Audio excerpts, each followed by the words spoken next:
Liano komanda pastumėjo nuo rungtynės, mes turėjom žaisti trečiadienį, su Šiauliais būtume turėję vieną dieną laisvą. Bet taip gausiai, kad vakar tik grįžom vakarė apie 10 valandą, visą dieną keliavom. Mes šiandien net negalėjom padaryti normalios treniruotės, nes aš suprantu, po tokių rungtynių, kurie žaidėm Prancūzijoje, emocionaliai buvom labai aukštai ir vėl nusileisti, vėl pradėti per mažas laiko tarpas, kad sugrįžti normalias vėžas. Bet džiaugiuosi, kad fizinis būvis mūsų nėra labai jau blogas ir trečiam ketvirtam kėlinio sugebėjom koncentruotis ir manau, kad pelnytai laimėjom. Ar nesunku nuteikti vyrus kovai po Eurolygos, LKL, BPL? Ne, su Šiauliais nesunku, mes žinom ką, bet pradžioje mes paprasčiausiai nesugebėjom, sakysim, po tos kelionės ir susikaupimo trūko ir greičio trūko ir, sakysim, to galo mes to greičio reikiamo neišlaikom. Bet, sakysim, gal taktiškai buvom truputėlį brandžiau sužaidėm kai kuriais momentais, pavyko atitrūkti ir rezultatas toks apsiskirti. Kaip vertinat, kad toks įtemptas grafikas sukrenta, ar manote, ar Eurolygos kitoms varžyboms sugebėsite gerai pasiruošti? Na, vėl turim problemų, sakysim, su Lalo bankrotu, mums susijaukė visos kelionės. Dabar vėl žaidžiam trečiadienį vakare, antradienį išvažiuojam 5 valandą ryte, vėl negalim pasitreniruoti, nuskrisim tik tai prieš, nežinau, apie 7 valandą vakaro. Ir taip, šitos kelionės, bet ne mum vieniems, sakysim, Žalgiris jaučia tokį diskomfortą, nes, pažiūrėkit, turėjau važiuoti prieš 2 dienas, nes paprasčiausiai nėra reisų, bet situacija tokia, kokia yra ir mes kalendoriaus pakeisti negalim, nei Eurolygos, nei BPL, nei LKL, mes kaip sustatyta, taip mes ir žaidžiame. Kaip manot, ar komanda dabar pasirengusi kovoti Eurolygos kitoms rungtynės, kaip ar nebaigus įtraukti? Manau, kad Aronas jisai jau sportuos pirmadienį, bet šiandien mes privalėjom jam duoti atsipūst, nes tikrai jisai krito iš aukštai ir susitrenkęs nugarą. Na, kaip mes pasiruošę žaisti, kaip bus, pažiūrėsim, mes turim jų rungtynės, mes darom skautingą, mes žiūrėsim video, mes statysim gynybas. Po kol kas viskas kaip ir sekasi neblogai. Aišku, Olympiakos labai tituluota komanda, labai gerai žaidžia namuose. Ir, sakysim, po paskutinio pralašimo prieš Unikachą, aišku, turbūt gaus kažkokį tai spaudimą ir iš žiūrovų, ir iš klubo vadovybės, taip kad jie privalo reabilituotis. Na ir dėl papuolimo, sakysim, į tą 16-tuką, jeigu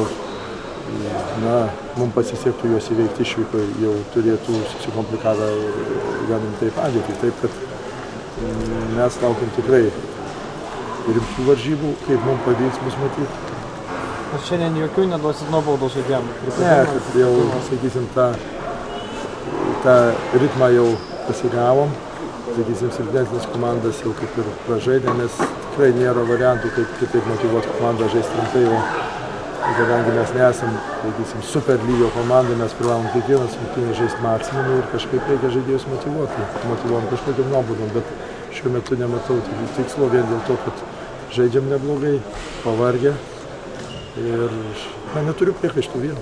Kaip vertinat Vido Ginevičiaus žaidimą? Na, Vidas nėra pasiruošęs ir mes sudarysim atskirą programą, galvojom, kad jisai įsitemps su krepšiniu į mūsų komandą, bet matau, kad neįsitemps.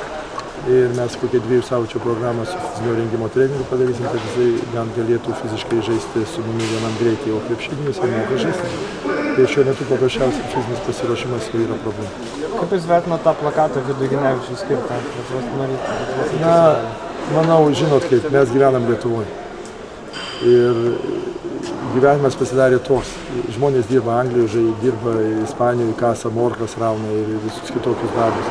Ir čia yra normalu, kad šiandien tu žaidi Prienuose, rytoj žaidi Kaune, po rytų žaidi Utenoje. Čia yra normali situacija ir manau, kad vis tik aš kažkiek tai laukiau daugiau, sakysim, iš Kauno sporto halės ir gali kažkokius priešpriešos, bet dar mes ten žaisim.